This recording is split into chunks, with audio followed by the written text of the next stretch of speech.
programa Segundo Tempo. Estamos de volta às nossas gravações para gravar o programa de número 29. E nesta noite temos um convidado muito especial, o Paulo Bertucci. Boa noite, Paulo. Muito boa noite, um prazer estar aqui com vocês. Tá bom. Também compõe a nossa mesa Rogério Lovatel. Boa noite, pessoal. Sejam todos bem-vindos a mais um programa Segundo Tempo. Também presente Fábio Nepomuceno. Boa noite, pessoal. Estamos retomando aí mais um programa. E eu sou o Fábio Guerra. Boa noite a todos os nossos espectadores e falar um pouquinho do nosso programa Segundo Tempo, que tem por objetivo inspirar os 40 a mais. Você que tem 40 anos ou mais e está procurando um sentido, uma orientação, uma dica, um atalho, uma ideia, nos acompanhe nesse nosso programa e acompanhe os demais programas que já fizemos também. Pode nos acompanhar pelo nosso site, pelo nosso canal aí no Spotify, YouTube, Facebook, Instagram, LinkedIn e mande sua dúvida, sua curiosidade e também sua sugestão de convidado para que a gente possa entrevistar. Então vamos passar aqui para Paulo Bertucci para começar te apresentando aí e já vou largar uma curiosidade. Eu quero saber o ano da tua formação, que eu fiquei sabendo pelo currículo que eu olhei lá. Se tu puder contar, senão... Não. Bom, todo mundo deve saber que eu sou um cara que já não cozinho mais na primeira pergunta. Eu tenho, na verdade, 78 anos. E me formei em 69, faz o quê? Uns 50 anos? Tua formação é de 1969. É isso aí. E, pessoal, eu sempre digo assim, que tudo na vida acontece por convergências, tá? O sucesso ou o anonimato são fruto dessas convergências. E eu, felizmente, por estar aqui, as minhas convergências foram para o sucesso, né? Que começaram exatamente no dia que eu nasci. Porque eu tive eu sou um cara privilegiadíssimo, porque eu nasci numa família de artistas, empresários, né? Meu avô era um empresário forte, trabalhador, empreendedor, inventor, e era músico, né? E o meu pai era músico. Em 1942, ou seja, 81 anos atrás, na Mulada, que é o interior do interior de Criúva, né? O meu pai decidiu ser músico profissional e gaiteiro, que meu avô, que tinha a sua banda de música, os caras tudo de gravata e chapéu coco e tal, né? Não admitia, né? E aí o que acontece? O pai, com aquela determinação que ele tinha, né? Ele fez 18 anos e, como dizem lá fora, com 18 anos o cara se governa, né? Passou a se governar, veio a Caxias, pegou um trem, foi a Bento, comprou uma gaita. Um dinheirinho que ele vendeu umas vacas lá e tal. Porque o meu avô, que eu te disse que era um cara fora do seu tempo, ele tinha uma usina hidrelétrica, tinha moinho, tinha fazenda, tinha serraria. É um camarada assim que não tinha o primário e queimava um transformador da usina e ele consertava. Era o Elon Musk da Mulada. Elon Musk. Imagina botar uma usina hidrelétrica na Mulada em 1932. Nossa, né? E o tirocínio foi a Porto Alegre contratar um projeto de uma usina hidrelétrica e arrumar um financiamento no Banco do Brasil, empenhou as suas terras lá para fazer uma usina. Aí na usina sobrou energia elétrica, botou um moinho. Aí sobrou farinha, comprou uns caminhões para transportar para Porto Alegre, São Paulo, a farinha. Então tinha a visão, né? E ele aprendeu música quando fez o tiro de guerra em São Leopoldo, e lá ele aprendeu a escrever, então ele era o maestro da banda, escrevia para todos os instrumentos. Né? E também pro lado da minha avó, a minha bisavó também era gaiteira velha. Olha só, curiosidade. Então, vamos dizer assim, essas convergências iniciais me levaram assim até um ambiente, vamos dizer assim, extremamente rico, do ponto de vista de vivências da área campeira, né, que eu até hoje tenho fazenda, tenho cavalo, dele churrasco e festa. Né? Só para esclarecer, comenta, o seu pai era o Oneide Bertus, o cancioneiro das Coxilhas, do qual esse ano estamos comemorando o centenário de nascimento. Né? Então, isso tudo, vamos dizer assim, me levou a ser um cara altamente privilegiado. O meu pai, na década de 40, na Mulada tinha biblioteca. Né? E depois eu, felizmente, também tive sorte de casar com uma mulher excepcional, que é a Lisana Bertus, trabalhou 40 anos na universidade como professora, e aí então aquela raiz que a gente tinha, aquela coisa assim de ler, foi complementada, e nós há pouco doamos aí uns 2.000 livros para a universidade, e aí vimos que ainda temos 3.000 livros em casa. Né? Então, vamos dizer assim, essas convergências é que levam a gente a ter sucesso ou não. E aí, evidentemente, que eu vivi um tempo assim, sempre ao redor de músicos. Né? O meu pai ensinava, né? Eu ensaiava com o tio Adelar, que formaram a dupla pioneira, os irmãos Bertus, ensaiavam lá em casa. Depois que a dupla se separou, que o pai e o Adelar cada um fizeram seus caminhos, também havia música, porque o pai ensaiava com o meu irmão Daltro, grande músico, trabalhou muitos anos com o pai. Depois ensaiavam também com o Paulo Siqueira, depois com o Oscar dos Reis. Então, o ambiente musical, vamos dizer assim, fez com que, teoricamente, veja bem como são as coisas, eu deveria ser músico, né? Pois eu já ia te pedir para tocar uma música. Aí vem aquela máxima, né? Música não é para quem quer. O músico, ele nasce pronto, ele nasce feito.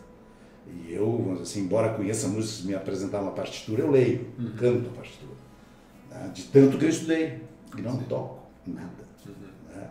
Eu até toco um tipo de violão, assim, que é muito popular, que é o violão churrasco. Que depois das caipiras, do churrasco e tal, o cara pega e aí todo mundo adora. Quanto mais caipira, melhor o cantante. O tom do violão. Violão churrasco. Então é até uma modalidade assim que até nessa aí eu até vou um pouco. Mas eu cheguei a ter gaita, estudei com o professor Leonardo Caff, cheguei a tocar um pouco com o meu irmão Dalvo e tal.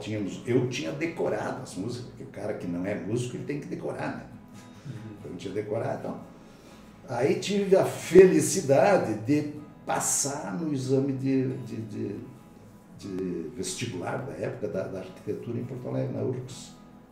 Na época que a gente conta hoje, os caras não acreditam, mas o curso de arquitetura tinha 20 vagas. 20 vagas. Né? E eu passei no e aí entrei na faculdade em 1964. E quem é que estava bombando em 64? Eram os Beatles, não eram os irmãos Bertus, não era a Caio. Até os irmãos Bertus estavam bombando barbaramente, porque naquele ano, o ano 65, eu me lembro, eles tocaram 160, fizeram 160 apresentações. Cada 2 dias fizeram uma apresentação. Claro que o fim de semana também para a época era... Sim, para os dias de hoje, fazer 160 apresentações no ano é para uma banda, é para um cantor famosíssimo para a época, com a infraestrutura e os recursos da época, eram outra história. Loucura. Foi assim. Então, vamos dizer assim, essa minha sina de ser músico não deu certo. Vendi a minha gaita e comprei uma guitarra elétrica. Pô, os Beatles ali, cabelo comprido e tal. Eu ia achando que tinha que comprar uma mesa de desenho para fazer projeto e nada. Não ia dar certo. E tanto é que meu pai sempre foi um cara de uma sensibilidade extraordinária.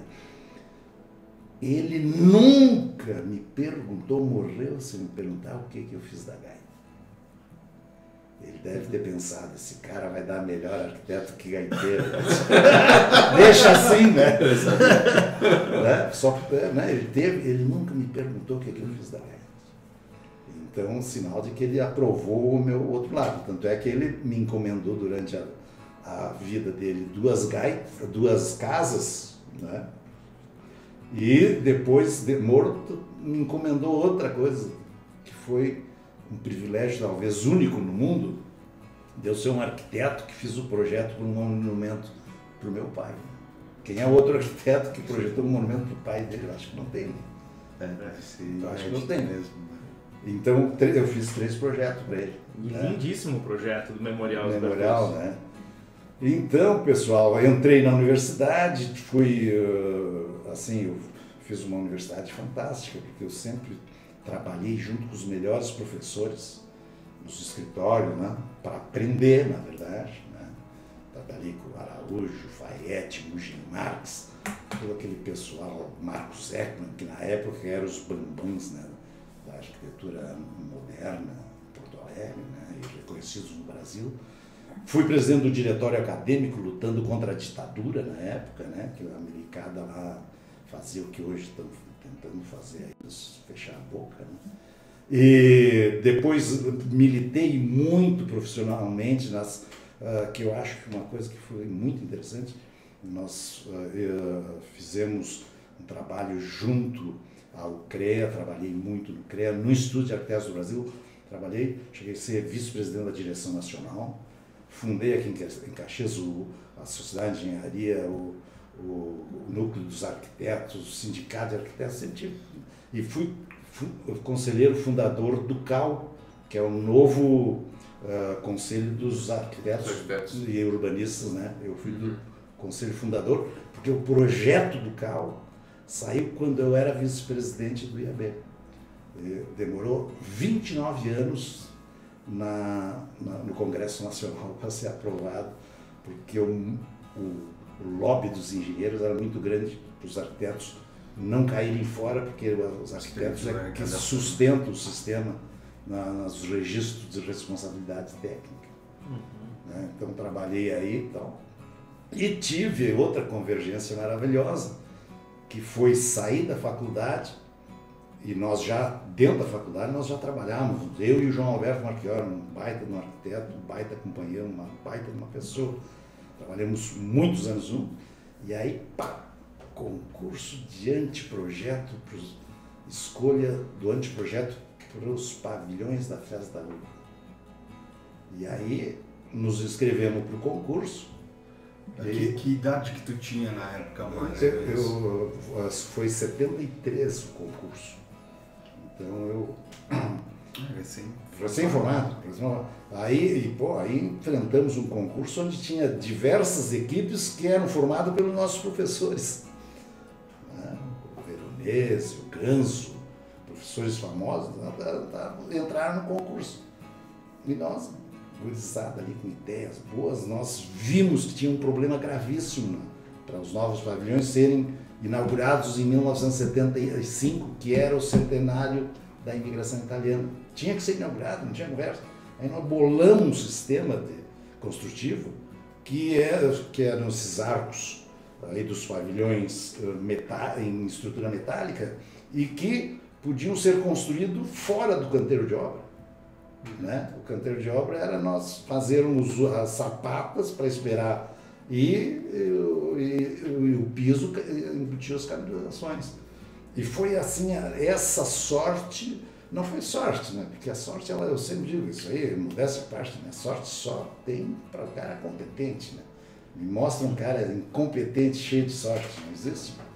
E aí, claro, então o nosso projeto se adaptava a uma situação extraordinária do ponto de vista do tempo. Tínhamos que resolver. E também isso, as coisas assim, as tais de convergência, né? Não canso de falar nas convergências. Se unem as principais construtoras de Caxias, formam um consórcio para poder fazer a obra. Porque também se fosse uma construtora, não tinha gente, não tinha tecnologia, não tinha corpo técnico, não tinha nada. Né?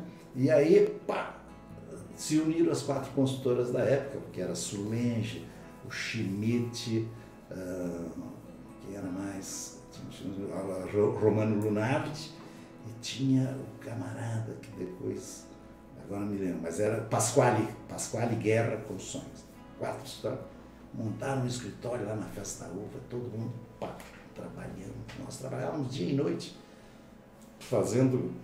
desenhando uma estrutura daquelas de extrema complexidade para a época, sem computador. Sim, na mão.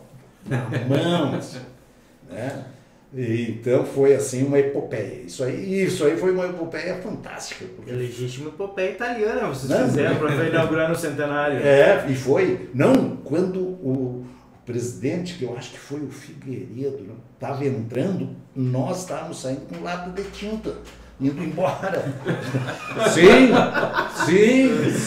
Sim, porque nós, além de fazer tal, nós, na época, a gente tinha muito trabalho, eu e o Marco, nós fizemos projeto de diversos estandes, porque aquilo era uma vitrine na época. A Festa da Uva não era o que é hoje, era uma vitrine da potência que eram, e é até hoje, a indústria caxiense. E aí nós fizemos diversos projetos de estandes e tal. E aí vimos lá e estava entrando o cara lá e nós aqui, vamos embora. Foi isso aí. E aí, outro troço genial, né?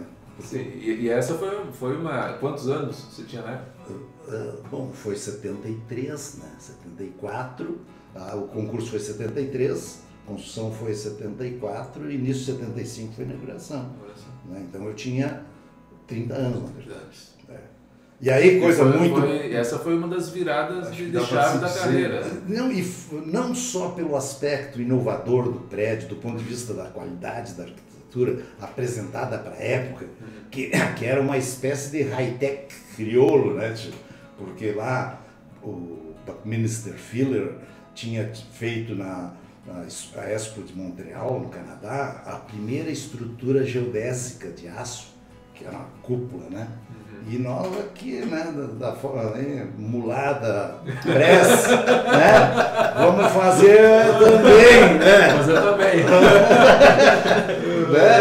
Montreal, que eu conheci a mulada. Mulada pressa, pá, né? Vamos, e deu aquilo que deu lá, que é um troço bem, vamos dizer assim, movimentado do ponto de vista da distribuição daqueles pavilhões no terreno, né? Então, porque também o terreno exigiu que não dava para ser um pavilhão reto, como muitos dos projetos apresentavam. Achavam que ia tirar tudo a terra que tem lá, né? Não dá. E aí vem outra coisa maravilhosa, né? Porque quem é que gosta de trabalho sem ganhar nada? Nós ganhamos um monte de dinheiro na época. Que eu fiz o quê com o dinheiro? Comprei uma fazenda. Que eu tenho até hoje e que é uma das melhores coisas que eu fiz na minha vida.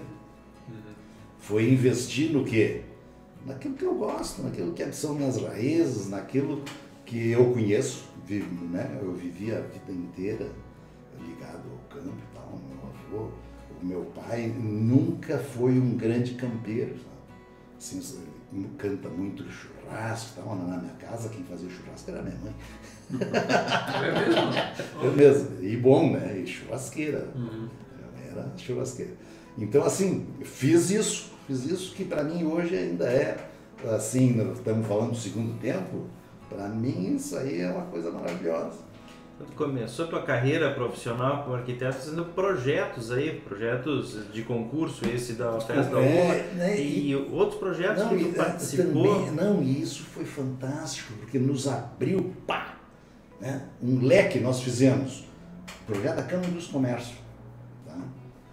Na época, fizemos os primeiros projetos pré-moldados em Caxias, de concreto, que hoje não se fala em fazer nada se não for pré-moldado, nós fizemos lá na universidade, nós fizemos um plano diretor de desenvolvimento da universidade e o projeto dos prédios, que à época tinha uma urgência também, porque inventaram uma unificação dos cursos básicos, e aí tinha que, num ano, tinha que estar pronto. O bloco F, o E e F. O H ali, eu acho que eram os três primeiros. Os três primeiros, pré-moldados. E aí isso aí já aplicamos na indústria, porque aí na época já fizemos a máquina San Martín, prédio pré-moldado. Tínhamos ido lá em Mercedes, na sede deles na Argentina, visto lá que lá o pavilhão deles já era pré-moldado e tal. Então isso aí nos abriu, fizemos o projeto do estádio do Caxias, né?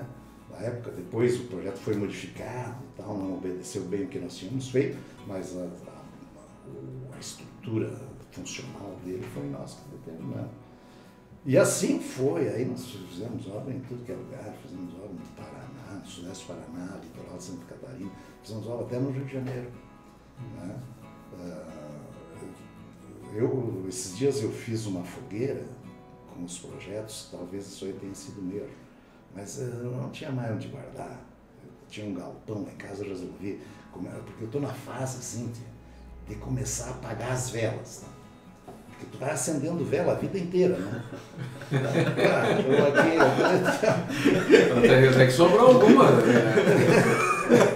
Então tá, uma é desmanchar esse galpão que tem aqui, né? E uma das coisas que tinham lá 600 projetos entre eu e o Marquiano. Selecionei alguns lá para guardar, festa da uva e tal, e o resto fiz uma fogueira, rapaz. Queimou o projeto lá, coisa mais linda desse vídeo. Primeiro, isso aí também, assim, ó, muita gente diz, não devia ter feito isso, dá para o arquivo histórico. O arquivo histórico tem alguns projetos que nós fizemos, porque eles lá nos entrevistaram, guardaram lá e tal. Mas eu tenho uma concepção que certas coisas estão, vamos dizer assim, rapidamente sendo extintas. E, infelizmente, uma das coisas extintas é a nossa memória. Inexoravelmente. Inexoravelmente. Então, eu vejo, assim, as pessoas com quem eu convivo no trabalho diário, porque nós ainda, depois posso falar, que no final da década de 90, eu era professor na universidade, vendo lá a lista de chamadas, né, do curso, do qual eu me orgulho de ter ajudado a fundar. Fui teu aluno. Aproveita para puxar o saco aí, pede a benção aí. Eu vi que tinha 626 alunos na arquitetura. É isso aí, pô. Como eu sou filho do meu pai e tal, me levou a uma certa reflexão, né? Digo, daqui a 5 anos eu vou estar sem trabalho. Porque desses caras vai se formar 30 ou 40, em 5 anos se formaria muito mais, eu botei baixo, sim. E aí os caras vão estar concorrendo comigo e eu tenho uma estrutura aqui de 4, 5 arquitetos, nós tínhamos na época, mais, né? Tínhamos 7 arquitetos, né? E os caras vão pegar, vão ser meus não tem tanta demanda, né? Não tem demanda. E aí o bolete na hora, um troço assim, eu vou mudar. Vou fazer o troço que eu sempre gostei e que na época eu tive na faculdade um professor muito interessante, pioneiro na área do design industrial do Brasil, tá? Que era Ivan Petzl, que junto com o Bornancini tinham um escritório de design industrial em Porto Alegre, grande, trabalhavam para todo o Brasil, pioneiros, e ele foi meu professor e de design. E aí eu me lembrava assim que ele tinha isso, o único trabalho aproveitável aqui daqui é o do Bertus. Eu tinha feito uma linha de móveis modulados na faculdade, isso aí da década de 60. Tu vê, essa era uma pergunta quando que eu fui teu aluno no design. Eu me formei em desenho industrial em 97. E quando foi a virada, e você está respondendo, então... E aí, tudo convergências. O mundo é feito de convergências. Estou saindo da faculdade e um ex-aluno me convida para ir ao Juvenil, que tinha o lançamento de uma linha nova de cozinhas do arquiteto João Armentano, que tinha sido contratado pela Fábrica de Móveis Florença.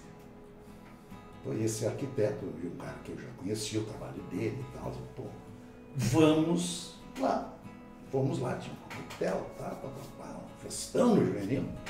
E aí o cara dizia, tinha que apresentar o Gelson Castelã, diretor da Florença. Até hoje um cara fantástico do ponto de vista da sua personalidade, da sua competência, do seu discernimento, do seu conhecimento, né, do assunto e tal. Me apresentou o Gelson e tal, e aí vem uma coisa interessantíssima, porque o Gelson disse, pô, Berto, eu precisava mesmo falar contigo, que bom te conhecer, tal. Tu sabe que nós, dependendo do design, contratamos design na Itália. Temos um escritório lá que faz serviço e tal, e é muito caro e tal. E eu tinha pensado que não tem como nós fazermos um curso de design, uma terminalidade de design no curso de arquitetura. Eu digo, olha, tipo, eu acho uma boa ideia. E eu acho que dá, podemos, conta comigo, sim. Quais são os passos que tem que dar? Bom, primeiro, vou falar com o reitor, né? Na época era o Zores, meu conhecido, meu amigo e tal. Vamos falar com os Zores. Eu fui falar com os Zores, expus a ideia, de, o Gelson, porque o Gelson, além de dizer que ele precisava, que ele gostaria, tal, ele, e a Florença ajuda inclusive financeiramente para comprar os computadores, os programas, essas coisas todas. Pô, bacana, tal. Aí lá o Zorzi gostou, tal, já nomeou lá umas pessoas para ir atrás, fizemos meia dúzia de reunião, o pessoal da engenharia entrou, começamos a discutir qual é que seria o software mais interessante, aí nós achávamos que era o SolidWorks, aí uns achavam que era Solid Edge, outros achavam que era o Mechanical. Aí começou aquela, assim, resultado do grupo de trabalho, 0. Sim, porque cada um puxando para o seu lado, a engenharia que ele ia levar o curso para lá com o software que eles usam, né? E nós achando que o software adequado, não, mas seria aquele, né? Muito específico para a engenharia mecânica e tal. E aí vem, troço genial.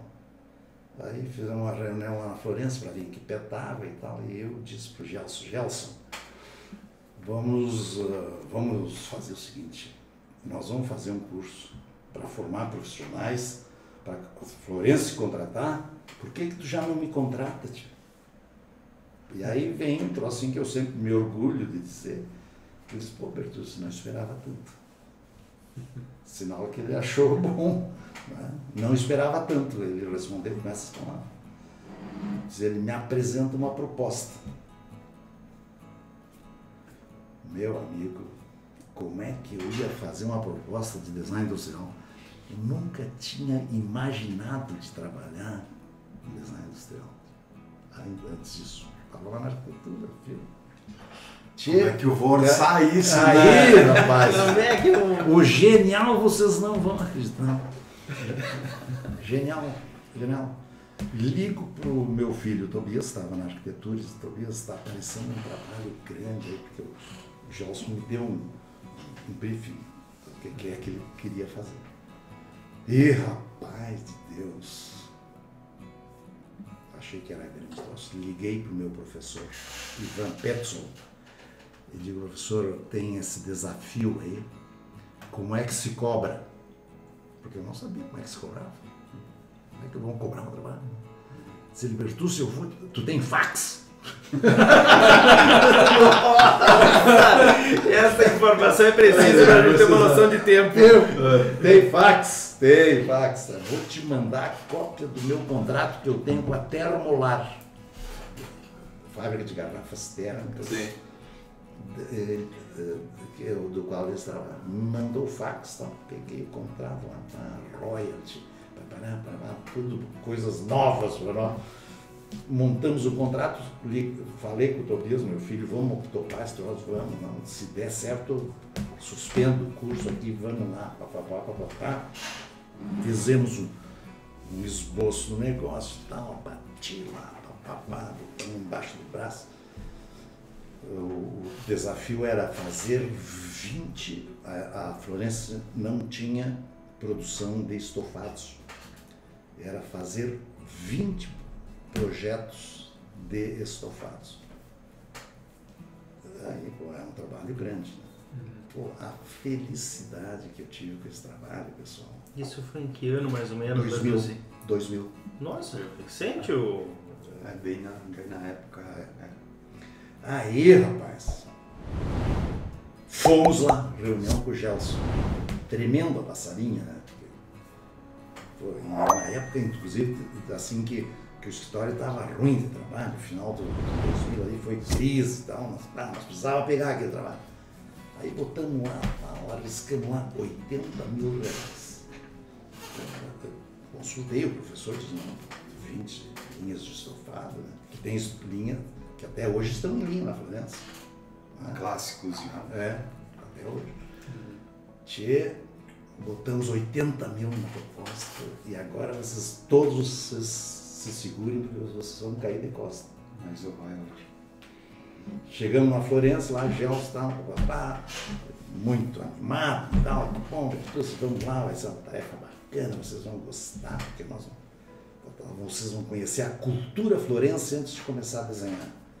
Pô, isso aí é que todo mundo aspira no mundo. Sim. Né? Porque a gente, hoje na profissão, no dia a dia, cara, a primeira coisa que faz é mergulhar no negócio do camarada, né? Da empresa, para ver o que ela faz, quem são os seus concorrentes, as suas técnicas construtivas, seu nicho de mercado, tudo. Primeira coisa que nós vamos fazer, vocês vão conhecer a cultura florense. Bacana e tal. E nem quis ver a nossa proposta. E olha, eu vou abrir para vocês os valores, porque é pura verdade. Eu vou pagar para vocês 400 mil reais. Nós com Vocês com uma proposta de 80. E com medo ainda, né? Com medo.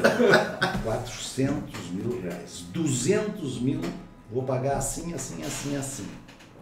E 200 mil vai ser royalties de acordo com as Que não existia, né? Royalty era, tipo, aqui na região ninguém falava. Ninguém falava. Meu amigo, vamos botar para preço de hoje 400 mil reais. Nosso financeiro aí, saiu 23 de lá, anos de meu Deus. correção. Meu Deus, pessoal. É.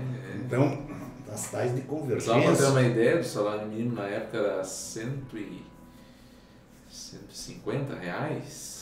Bota 10 Coisa vezes o assim, salário. 10 vezes hoje. Então 10 vezes o... Já Os foi lá pra 400. mulada lá e já foi uma semana de churrasco. Pô, não, rapaz. Não. Nós fizemos um troço certo, né? Compramos computadores novos e os sistemas operacionais não puderam ser piratas. Né? Tivemos que arcar ali com 5 ou 6 licenças. A época de $4 mil cada uma. Continua. Caríssimo. Então, mas de qualquer forma, Sim, mas foi pelo amor de Deus. E aí, aquele outro assim, se tu desenhar para Florença ou tu desenhar para um anônimo, a repercussão no mercado É diferente. entende? Dá para se dizer que foi a tua segunda virada, de chave. Fantástica. Segunda virada. Né? Deixa eu perguntar, Bertucci, como o nosso público ali tem um perfil aí de 40 a mais, assim, nessa tua trajetória, assim, o que você poderia daqui a pouco levantar como algo assim que você aprendeu, que algo válido, O que facilitou a convergência. A convergência, exatamente, né? Eu assim, não tenho, assisto com a maior clareza. Eu sempre fiz projetinho de reforma de cozinha para cima com extrema qualidade. Não abri mão nunca das melhores técnicas, a percepção das melhores tendências do mercado e a melhor, vamos dizer assim, síntese estética.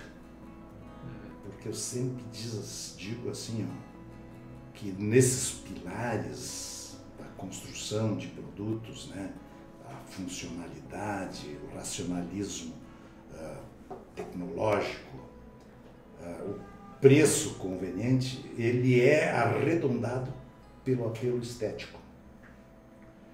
E então eu estudava a cor da porta das casas.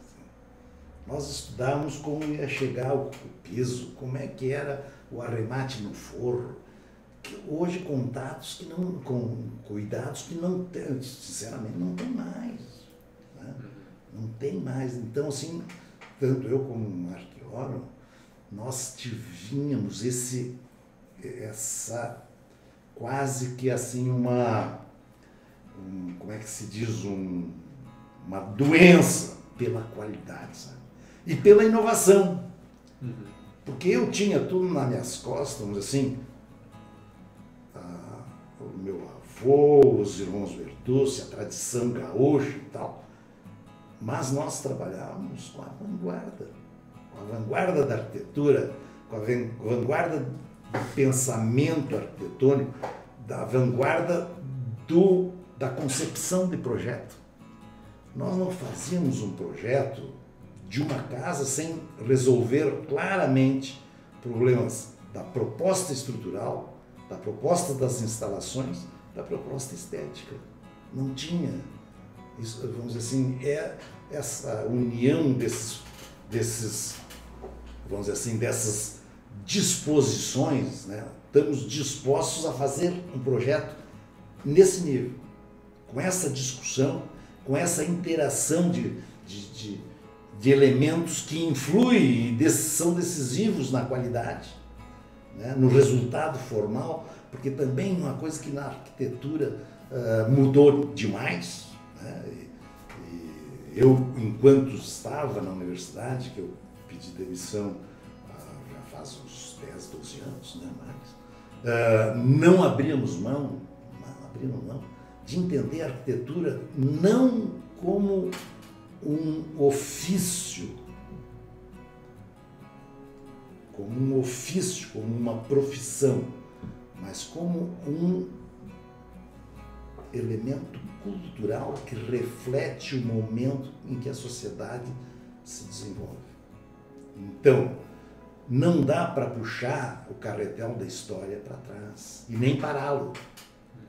Entende? Então, vamos dizer assim, nós temos, vamos dizer assim, que ter a concepção de que eu vou fazer um projeto hoje para que as pessoas reconheçam esse projeto como fruto de um momento histórico que está se vivendo, né? Do desenvolvimento tecnológico que permite fazer tais e tais processos construtivos, de usar tais e tais materiais, de usar tais e tais elementos para ajudar na concepção do projeto, no desenho, no 3D, né? Na gestão, né? Hoje, vamos dizer, a gestão do projeto, né? Então, nós não podemos pegar, eu sempre acho uma barbaridade, eu e os nossos colegas arquitetos, né? Daqui a pouco faz uma casa aí com um estilo renascentista, um estilo vitoriano, né? Eu tive assim, a mulher do cara assim, chegar e me dizer, nós gostaríamos de uma casa estilo vitoriano. Tipo, fulano, eu faço, não tem problema, só que nós temos que ter um comprometimento. O estilo vitoriano era feito quando não tinha automóveis, tá? As casas tinham cavalariças, os proprietários usavam peruca, né? E polainas, né? Então, se tu me achar que dá para montar esse cenário, teu marido ir trabalhando na empresa dele, com as vestes, né, da época. Podia botar um projeto para amarrar os cavalos na frente da casa. Claro.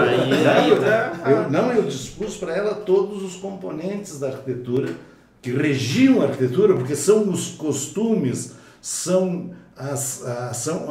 os processos produtivos, o modo de produção, o modo de sobrevivência da sociedade que determina os espaços, e as técnicas construtivas para montar o edifício, né? Nós vamos regredir né? Então eu expus isso para ela e evidentemente que ela me dispensou.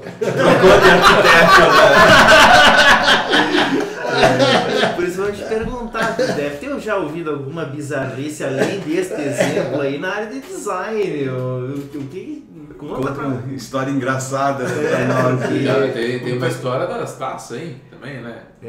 Das taças da tua vivência no design, mas aí antes das taças eu quero te perguntar. Bom, a vida do design que começou com a Florência aí, que eu acho assim que aquela história assim, né?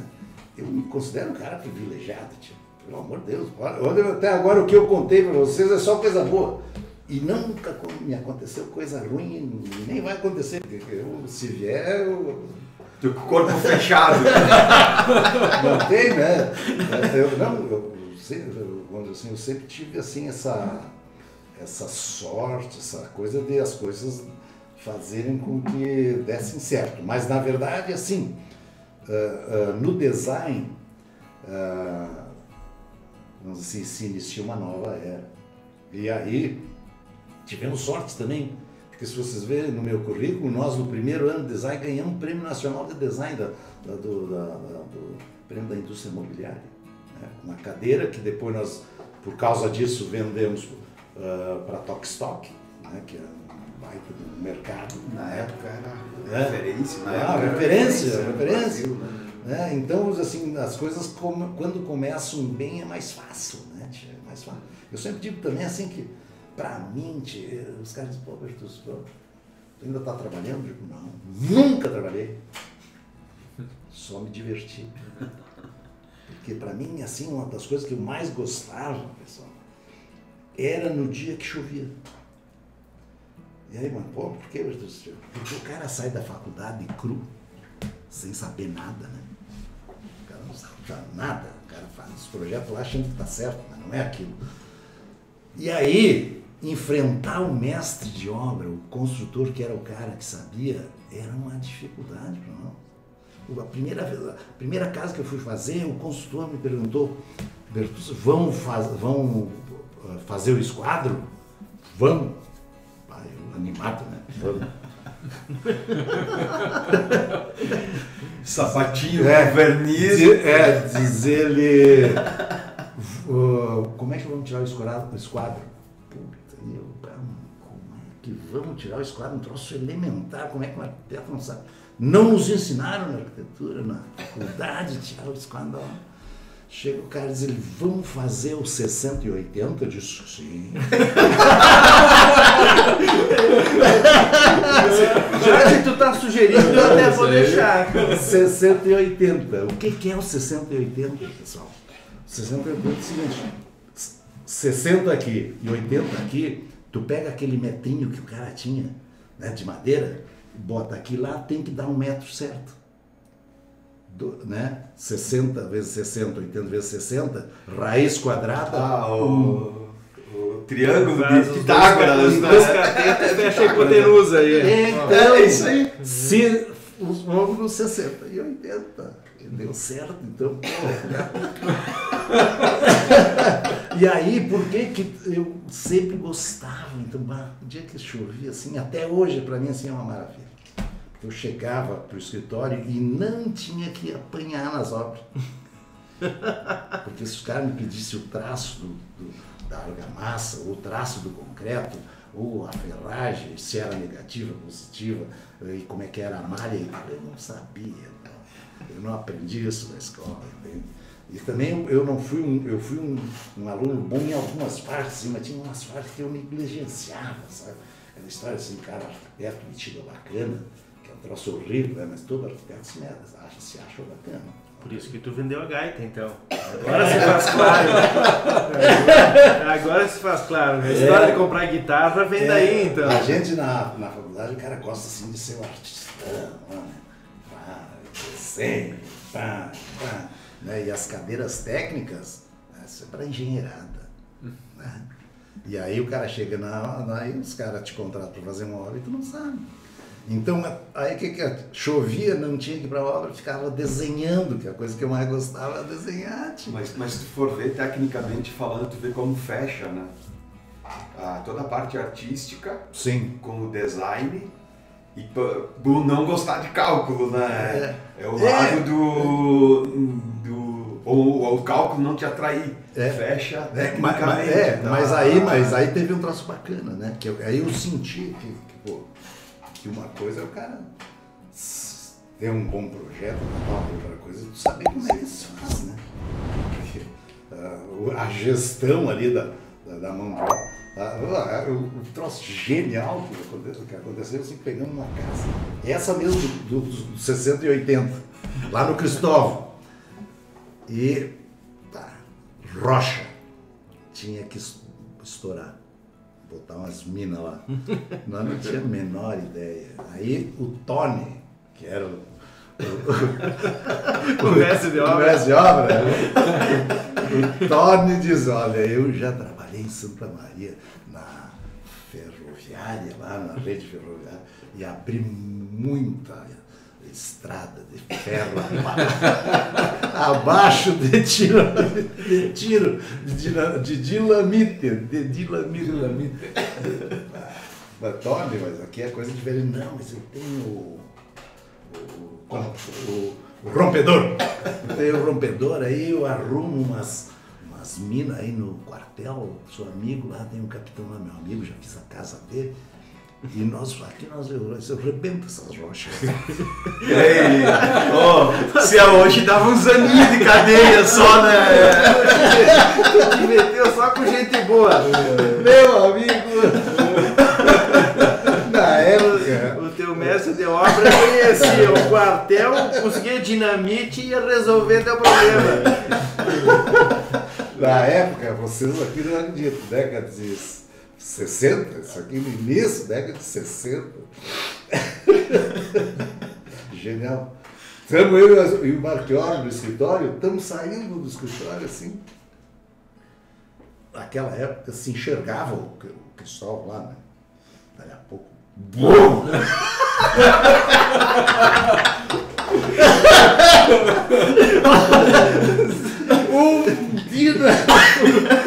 Tremeu a cidade. Ouvimos aqui do centro, pura verdade. Registraram abalo sísmico em Caxias do Sul, graças à obra. O Marchiori tinha comprado um DKV branco, né? DKV branco. Pá! Você fumo! Cristóvão! Acharam petróleo lá. Chegamos lá, o Tony saiu no meio daquela poeira. Tá vivo! Não deve ter falado assim, tá resolvido. Resolvido. No meio daquela poeira sai o Tony. Porcos, eu botei muito ultimamente.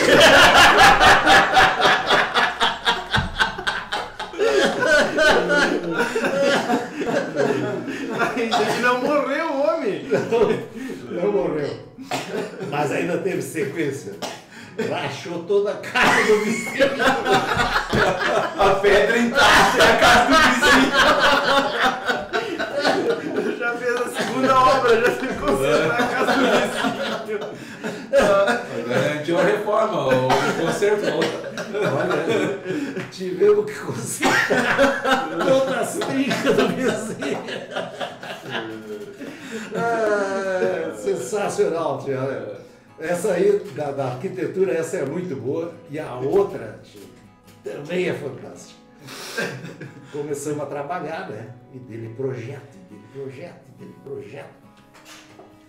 Parece um ex-professor nosso, lá do Cristóvão, que era consultor em Caxias, engenheiro. Não vou fazer o nome porque é feio. E vem lá, encomenda primeiro um conjunto residencial de casas geminadas. Opa, nós agradecemos, fizemos um projetinho. Tudo bem, daí a pouco aparece, vamos fazer um hotel 5 estrelas.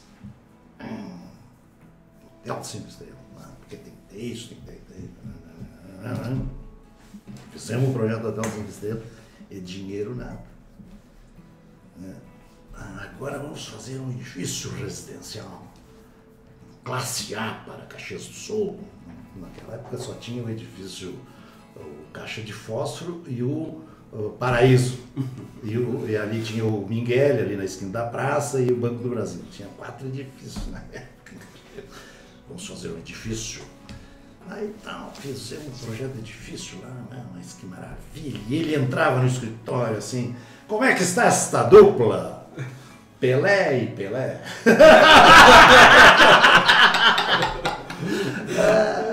Aí ele diz, professor, está na hora de nós conversar de dinheiro, o senhor sabe, nós precisamos. Pois é, então agora tem um dinheiro para mim entrar, tal. Essa semana eu arrumo alguma coisa. Passou a semana, não nada. Outra semana, professor, então, nada. E aí foi até que ele, além de não nos encomendar projeto, desapareceu. Desapareceu e nada. O projeto estava tudo de graça, estava sempre lá. Pelé estava lá. Pelé e Pelé. Que dupla fantástica. Não era Pelé e Pepe, né? Zagallo, nada a ver. O Marchiori disse, vamos fazer o seguinte, vamos dar uma surra nesse cara.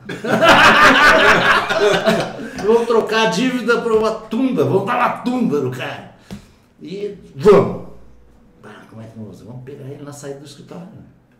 Eu não sabia onde é que era o escritório. Tomar o Marchiori com o seu flamante DKV branco.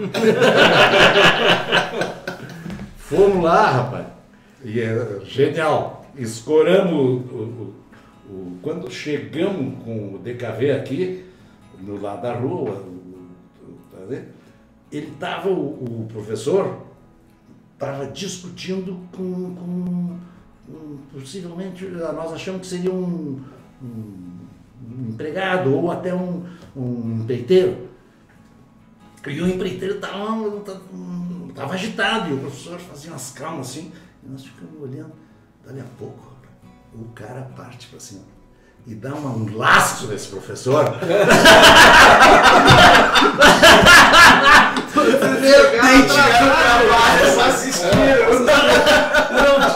Não precisou dar a tunda que nós ia dar no cara em troca da dívida. Tio. E ainda assistiram de camarote. Deus, coisa, seu sem vergonha, boca aberta, e chamou ele de tudo que foi coisa, deu uns coisas e tal. Ele saiu meio assim e tal, tinha uma escadinha, subiu e foi embora. Nós saímos não precisamos ter gravado. Tudo, cara, sensacional. Bueno, vamos agora falar de coisa séria. Bom, aí, assim, nós, com a história do design industrial, nós tivemos aí sucesso bárbaro, porque, não sei se vocês viram aí no currículo, nós cansamos de ganhar prêmio internacional. Não, se nós tivesse tá falando do currículo até agora, se a gente tivesse lendo o currículo, né? Mas desses prêmios internacionais, quais te marcaram? Um produto que para ti teve um significado diferenciado? Assim? Bom, assim, primeiro que foram dos prêmios aí colocados, o mais importante, porque todos são importantes esses prêmios. Nós ganhamos prêmio nos Estados Unidos, e ganhamos prêmio na Inglaterra e prêmios na Alemanha. O mais importante de todos, que é considerado o Oscar do design internacional, é o IF Design de Hannover, né? Do qual nós ganhamos 8 vezes. Né? Desses prêmios todos, foram todos sucessos de venda nas empresas que fabricavam. Né? E desses, assim, o que mais vendeu, que cansou de vender, foi aquele escorredor seco da Martiplas, que é a primeira vez que foi colocado no mercado um secador de louça que não molha o tampo da pia do lavatório, porque ele tem uma bandeja por baixo, encaixada, tu põe os pratos ali molhados, e eles correm e tem uma bandeja embaixo recolhedora. Aí tu pega, depois de 2, 3 dias, 5 dias, tal, que tá usando, vai na pia e despeja água. Né? esse aí foi o prêmio assim que deu, e quando eu sempre digo assim que o melhor prêmio é o produto que vende, né? Quando eu vejo outros concursos aí de design, né, que premiam um troço que não vende. É isso que eu ficava às vezes não um pouco pode. indignado. Isso não é design, né? Isso é contraproducente para quem milita para que o design seja uma ferramenta de uso diário das empresas no planejamento dos seus novos produtos. Isso é um desserviço, porque vai fazer com que o cara contrate um profissional de design com a ideia de melhorar a sua produtividade, e melhorando a produtividade melhora a sua competitividade, melhora seu caixa, né, e melhora tudo, né?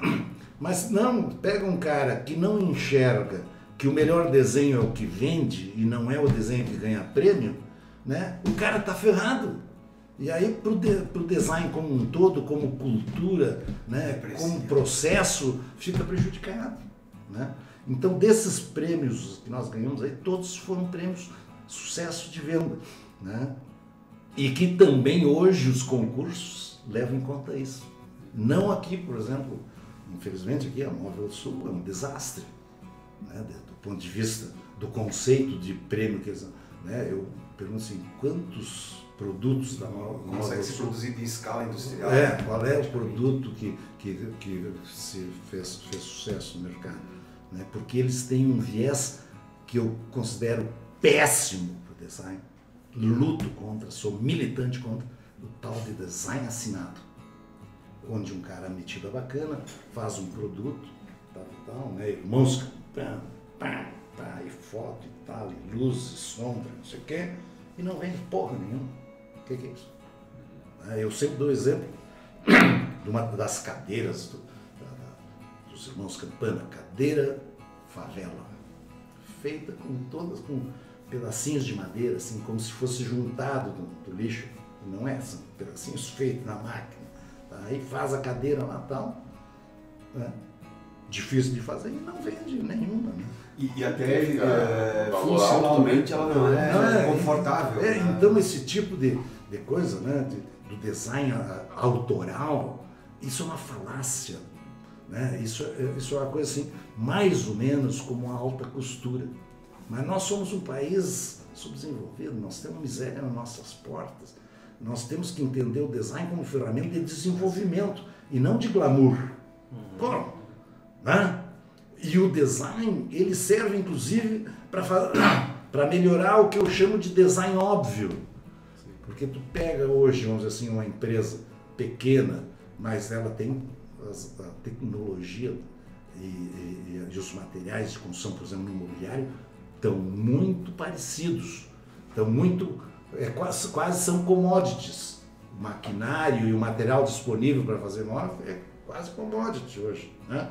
Então, o cara pequeno te procura e tem que fazer um móvel extremamente simples, né? Com racionalidade, com algum apelo estético e com preço compatível. Se não está fora. Senão não te contrata mais também, né? Também. Né? Então essa história assim, design assinado é uma bobagem. Tá? Uma bobagem. E outra coisa que muita gente pode assim, o design étnico, né? Com raízes artesanais e tal. Também isso, vamos dizer assim, se tem alguma coisa de preservação de raízes artesanais, das manufaturas, dos modos de fazer as coisas, que isso é importantíssimo do ponto de vista da cultura popular, isso, vamos dizer assim, não é o que o design industrial se propõe. O design industrial, o nome diz, é para a indústria, para a produção em massa, é para, vamos dizer assim, trazer a racionalidade construtiva para que eles tenham uma espécie de democratização da qualidade. Né? Que tu possa chegar numa loja com preço compatível, escolher aquele produto que tu acha que é melhor e inclusive esteticamente. Que nós já fizemos pesquisas de botar diversos produtos na prateleira, concorrentes da empresa que nós tínhamos sido contratados, e o pessoal vir lá e escolher aquele que era mais esteticamente melhor resolvido. Isso foi feito, essa pesquisa, com 100 pessoas, e deu 70 e poucas % de pessoas que percebiam que aqui, ó, tinha alguma coisa a mais, né? Se o preço está parecido, leva aquele com melhor desenho. Então, Bertucci, eu pedi umas dicas. Perguntar das taças. Eu saber das dicas. taças, porque eu sei dessa história. Bem, é taças. maravilhosa a história. Como é assim, que é essa invenção das taças aí? Então, aí tem, eu sempre digo assim, eu sou um dos caras, inclusive na nossa turma, que sempre conto as frias e as quentes. Tá? Então, essa aí nasceu com uma coisa muito quente e que agora esquentou de novo. Mas, assim, nós levamos um baile. Porque toda inovação traz um custo fantástico, porque ela só é inovação porque ela é desconhecida. Disruptiva, né? Ela é desconhecida. E aí nós achamos que envasar taça, espumante em taça, com uma tampa rosca para vender em beira de praia, beira de piscina, festa de gurizada, posto de gasolina, supermercado, seria um negócio estrondoso. Fizemos o projeto, levamos ele para produção mesmo, e o que aconteceu? Em plástico? Taça em PET, né? PET e a tampa em polietileno. Ora, o que houve? Fizemos um teste de 10 mil taças para vender em diversos pontos importantes do Brasil, Jurerê, Atlântida, Copacabana, tal. Preparamos o pessoal, fizemos assim, carrinho adesivado, os caras de uniforme, guarda-sol, Lechamp, né? E pá, sucesso. Os caras mandando foto. Aqui, viralizona. Foi fantástico. Aí começa a vir as reclamações. Para abrir não tem gás. Nós tínhamos contratado uma empresa grande que garantia que pela tampa não vazava. E aí não tinha gás. E aí os caras começaram, inclusive quem tinha comprado bastante, a devolver, né? E aí nós fomos atrás, tecnologicamente, para estudar. E o que se viu? Que o processo de injeção sob pressão alta temperatura do PET, ele muda a sua estrutura molecular e passa a ser, e permite vazar pela parede da taça. Pela parede, não pela rosca? Não, pela parede da taça. Aí nós fomos nos assessorar com um pessoal super especializado e botamos fora as matrizes. Tu sabe quanto custa isso? Vários reais, né? R$1.000. Alguns projetos aí para Florence. Exatamente. E aí fomos levados a mudar o projeto da taça e ela agora está feita, está pronta, está testada. E em vez de ser processo de injeção, ela é um processo de sopro, onde a estrutura molecular não sofre tanto como... E aí, no sopro, a taça teve que ser redimensionada e complica um pouco, porque ela tem que fazer em duas partes, não dá para fazer o pé em sopro, né? Então o pé é injetado, né? E depois faz tipo uma tampa, tipo uma PET, né? E aí com a pré-forma, tá? E isso aí está agora em fase final, uma empresa parceira lá de Curitiba, então está aprovado, isso aí vai sair. E outra coisa importantíssima, vai sair assim, vinho espumante. Jolie é o nome, porque Lechamp também é bacana, né? As frias. A união dos vitivinicultores da região de Champagne, na França, nos notificou, através do representante no Brasil, aí o nosso consultor de marcas lá, que é nosso consultor há muitos anos, para muitos outros registros que a gente tem, né? Ele disse, olha, isso aí é o seguinte, se vocês tiverem sucesso com as taças que todo mundo quer. Aí eles vêm. Se vocês forem mal, eles não estão aí, né? Então nós resolvemos mudar, fizemos uma pesquisa, desenvolvemos aí diversos nomes e então ficou o nome de Jolie. Jolie. Vamos beber uma Jolie? Vamos. E assim, também uma coisa que nós decidimos fazer com que o espumante ele tem uma calibragem do ponto de vista da pressão um pouco menor.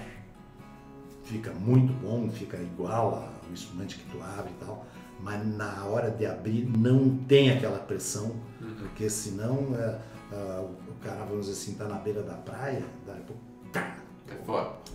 Não, e até perde um pouco do líquido. Aí pra crescer as obras aqui em Caxias do Sul. Estouro. Pensou no dinamite.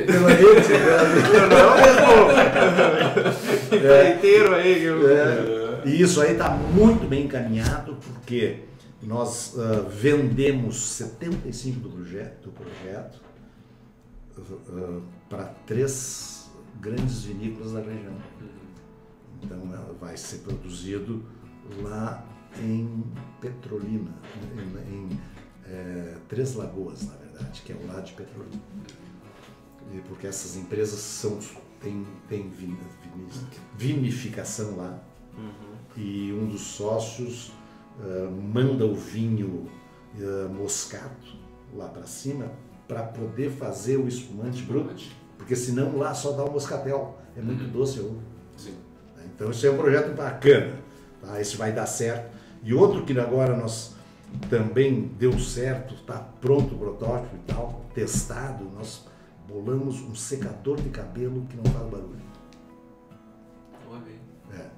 E tá bom, tá testado, agora nós estamos na fase assim de escolher, não é de escolher, nem é de escolher, porque isso aí não tem escolha, de arrumar quem queira peitar conosco essa construção e a venda, né? Porque tem que ser empresa que já esteja no mercado e tal, não dá para um cara neófito ali entrar e dizer, não, eu vou fazer isso aqui, eu vou vender, não é assim, né? Porque ele ficou um produto assim, uma bolinha desse tamanho aqui, liga ali, regula a temperatura e a velocidade, tu pode ver programa de televisão, conversar aqui, que nós até ganhamos aquele programa Tank Show, promovido pela Netflix, concorremos com um monte de outros caras inventando coisas, né? E ganhamos um prêmiozinho bom e a divulgação do projeto. Então, agora nós estamos a fim de achar uma empresa assim, que tenha esse viés, vamos dizer assim, dentro da área porque nós achamos que o grande consumidor desse aí serão os caras que têm cachorro em casa. Além do cabeleireiro, do cara, do salão de beleza e tal, porque o cachorro tem barulho, né? o horror do barulho, né? Ele tem o ouvido mais sensível, né? Então esse é o grande projeto aí que nós estamos fazendo. Mas assim, eu estou me aposentando, não quero mais trabalhar, já trabalhei que chega. É o que eu ia pedir, mano, que quando é que você se aposenta de novo?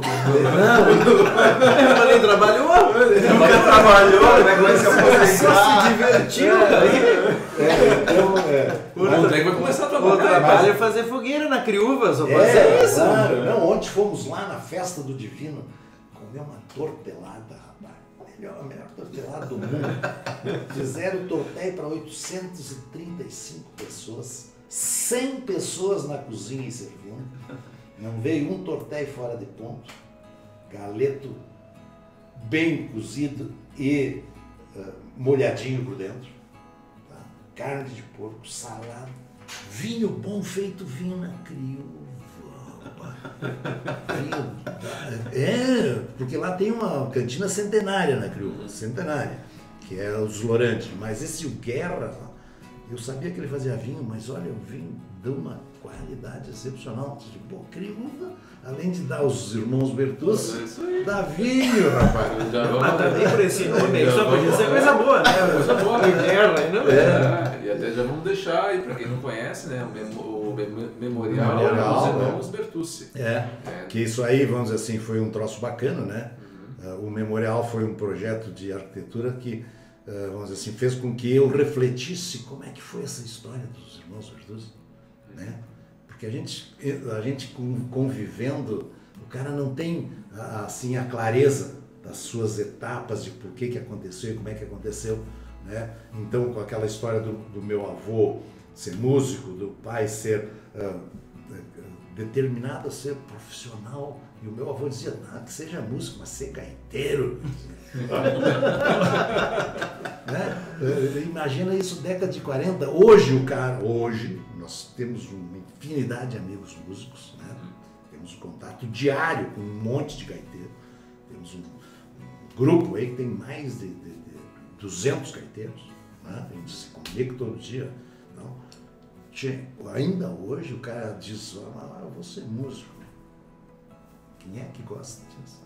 Imagina a década de 40, né? Então, cheguei lá no memorial e eu estudei, então vi assim, primeira etapa da música Bertuzzi, questão do meu velho Ferrador, meu avô, velho Fravante.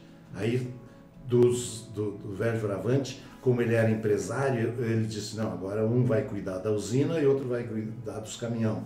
E sobrou 2 gaiteiros. Porque... E 2 gaiteiros, né? Que se apresentavam como Oneide Adelar Bertuzzi e foram fazer em 49, fazer uma excursão para o sudoeste de Santa Catarina, na rádio Erechim. O apresentador perguntou, mas como é que se chama a dupla? Oneide Adelar Bertuzzi. Ah, mas então são os irmãos Bertuzzi? E batizou os caras. A rádio que batizou o nome deles. O nome da rádio, ao vivo. Que beleza. Beleza, né? Aí então tem as etapas. Então depois aí o pai e o Adelar tocaram 66, dá 20 e picos anos juntos. Depois o pai tocou com o Daltro, meu irmão, depois com o Paulo Siqueira, depois com os caras dos Reis. E no final da vida, tanto o meu pai como o Adelar, eles se apresentavam solo. Eles chegavam lá na Criúva, tem baile lá e tal, entrava o Oneide, o conjunto com os gaiteiros, e todo mundo conhece todas as músicas, Senhor da Coxilha, de Casa, Tropeiro, São Francisco de Terra Boa, e vão lá, e aí eles se apresentavam solo. E aí então o memorial tem 4 plataformas, era numa coxilha em frente à casa da fazenda. E o DVD, que eu vi o DVD com o Adelar gravou, sim, uma Casa Amarela. Aquela produção do espaguete. Isso. Lá é a casa onde ele viveu.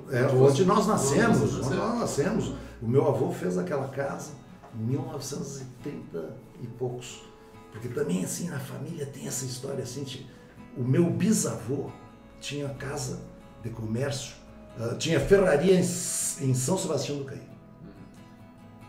É chamado pela equipe do Borges de Medeiros para ajudar a construir uma ponte de ferro que tem até hoje no Passo dos Corfe, sobre o Rio das Antas, lá no Fundão.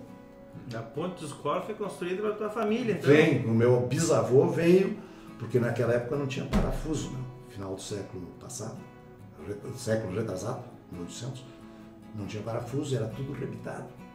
Subia o tarugo vermelho lá para cima, 2 marretas, uma de cada lado. Bem. E aí veio, era ferreiro em São Sebastião do Caí, com uma vinda para lá, resolveu botar a ferraria em Criúva. E foi bem lá, botou casa de pasto, porque tinha uma passagem de tropeiro muito grande, casa de pasto, e ele tinha contato com os alemãos de São Leopoldo, começou a trazer umas gaitas da marca Honer alemã para vender na loja dele. E o meu avô, com instinto musical, começou a pegar as gaitinhas e o meu bisavô chamava o velho Fioravante, vem cá que para fazer uma demonstração, para vender as gaitas. Aí eu tive 5 tias-avós, todas muito bonitas, morenas de olho verde, porque minha bisavó era de sobrenome Posser, era austríaca. Então essa mulher tudo bonita e tal, e disse que se vestiu muito bem e quebraram, velho. Né? Aí o meu bisavô, esse, com visão, foi para a vacaria, deixou só a fazenda ali na mulata, foi para a vacaria e botou uma primeira sala de cinema mudo, sei lá, toda a região aqui, 1930 e poucos. Nossa. E por quê? Porque o Fofo Fioravante, nessa altura então, já com quase 30 anos, e uma das filhas que tocava piano, tocavam as partituras do cinema mudo. Então ele botou café em Vacaria e do lado o cinema. Né? E também o meu avô, cabeça boa, bom, já que de dia não tem que fazer nada, então comprou o primeiro carro de praça de Vacaria, um táxi, que chamava-se carro de praça. Carro de praça. É, foi o primeiro carro de praça. História, hein? História. E aí, isso aí, pessoal, assim, vamos começar a chegar no fim, né? Que senão tá muito... Nós já estamos por sua conta. Então, assim, para terminar, tá? Eu apagando as velas, tá? O meu filho, Tobias, me tem como mandalete deles, ó pai, tem que ir lá na fábrica, lá dar uma olhada, que lá o parafuso não deu certo, não sei o que, tal, e ele toca, né? A Covid para nós foi uma bênção. Nós, na época da Covid, nós tínhamos 3 escritórios físicos, Caxias, Porto Alegre, Florianópolis. Hoje não temos nenhum, todo mundo trabalhando em casa, faturando mais com menos gente. Tá? Então a Covid para nós foi uma bênção, né? Tem que dizer isso bem baixinho. Transformação radical para a empresa aí. Bem baixinho, né? Dizer isso bem baixinho. Não me envolvo mais com o dia a dia da empresa, o Tobias toca. A minha norinha toca a outra empresa, nós há muito tempo uma empresa que trabalha com cenários efêmeros em shoppings, né? Então nós temos licença de grandes produtoras mundiais para replicar, né, cenários tipo o filme Rei Leão, de Ararinha Azul, né? E agora está no shopping em São Paulo e num em Porto Alegre, licença da NASA, réplica dos foguetes e tal, todo um cenário envolvendo. Então nós temos esses licenciamentos internacionais dessa outra empresa que é a minha nora que toca. E, então isso aí também, assim como eles tocam melhor do que eu, né? Não tem razão nenhuma para mim estar no dia a dia trabalhando, né?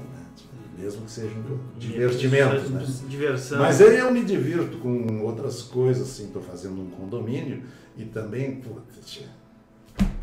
depois de tudo que eu falei para vocês, estou fazendo uma casa. Olha aí, ó. Eu já sei quem é o mestre de obra. Onde é que vai explodir essa vez? Uma casa, estou fazendo uma casa em Torres pro meu filho. E assim, lá em cima dos moles lá. Não, por ele seria, porque eu sou surfista, por ele seria. Lá no Ilhas Park, lá na Guarita. E assim, ó, para ver como as coisas são incríveis. Ontem eu fui até a Guarita, lá no condomínio, verificar se a ferragem estava certa. Ou 60, 80. Falou o mestre de obras lá? O seu Valdemar. Se eu deixar as esperas para as passagens dos canos. Pô, não, né? Veja só. Mas estão me dando tempo para fazer um troço genial.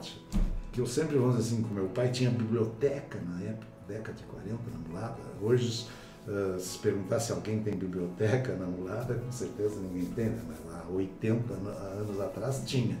Né? E a minha mulher na área da literatura, e nós com aquela biblioteca grande, então nós sempre fomos leitores. E agora eu estou me dando um luxo, que eu recomendo para todo mundo. Eu estou lendo os clássicos que a gente sempre conviveu, assim, ó, porque Goethe, né? Fausto do Goethe, né? Ou Petrarco e tal, que Petrarco foi o primeiro poeta italiano, né? Traduzido por um nosso professor José Clemente Pozenato, um livro com 600 poemas, né? Uma coisa genial. Né? Então estou me dando luxo, né? Porque trabalhando, me divertindo menos na profissão, nos compromissos, né? Ou seja, não tenho compromissos assim, profissionais para resolver. Fico dando muitas vezes os pitacos ali para também a turma saber que tem alguém que está olhando, né? E assim, então estou me dando o luxo de pegar um livro de 600 páginas e ler poemas feitos em 1303, 1300, né? E Fausto, que aí já é um pouco mais tarde, 300 anos depois, que é de 1870, 65, né? Do Goethe, né? Que é um clássico inacreditável. Então a gente, para sorver certas coisas, tem que ser no segundo tempo. Aguando, pessoal? Beleza, encerra aí. Bom, Bertucci, obrigado pela tua presença. Para agradecer a tua vinda aqui, nós temos um vinho para tu poder apreciar. Ah, temos tempo para isso, bastante. Aliás, para isso aqui a gente tira muito tempo. Entre as tuas leituras isso, e aproveitar os poemas aí, que tu possa receber um vinho de agradecimento da tua presença aqui conosco. Oferecimento da vinhodaserra.com, nosso parceiro aí, que também cedeu esse presente ao nosso convidado. Que bom, muito bom o vinho do meu amigo Perini lá. Isso aí. Então tá bom, Bertucci, muito obrigado pela tua disponibilidade. Não, eu que agradeço essa oportunidade. Não sei se foi um pouco elástica demais, né? Mas afinal de contas essas histórias têm que ser registradas. Tem história aqui para uns 10 programas. Só vamos te pedir o nome do teu mestre de obras lá, porque se ele estiver vivo, aí nós vamos entrevistar ele. Ele é especialista na área de construção civil. Delamites.